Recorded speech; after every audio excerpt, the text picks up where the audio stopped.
Kunin ko lang dito kung anong gusto ko. Oo. Sige. Ito ang gusto ko, ma. Samahan nyo nga kami na mag-New Year sa aming probinsya. Andito pa nga lang ako sa barko na sinasakyan namin, pero talagang excited na ako na mag-New Year nga dito sa aming probinsya, dito sa Mindoro. December 30 nga kami pumunta nga dito at sakto nga birthday nga ni mama, kaya naman sinurprise nga siya ng mga tiyuhin ko. Nagulat nga ako sa surprise na to kasi wala man lang akong kaalam-alam na gagawin nga nila to kay mama. Dapat sinabi nga nila sa amin para nga mas bongga.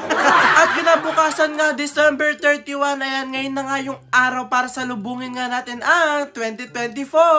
Maga pa nga lang inasikaso na agad ng mga tita at tito ko nga yung mga kailangan nga namin para kasi handa nga namin mamayang bagong taon. Nagulat pa nga ako dito sa mga dala nila kasi mas malaki pa nga yung kahon nga ng alak isa ka sa mga binili nga na lang rekado sa handa. Hindi ko nga alam kung ano nga lulutuin nga ng mga tita ko nga na handa nga namin mamayang bagong taon. At habang busy nga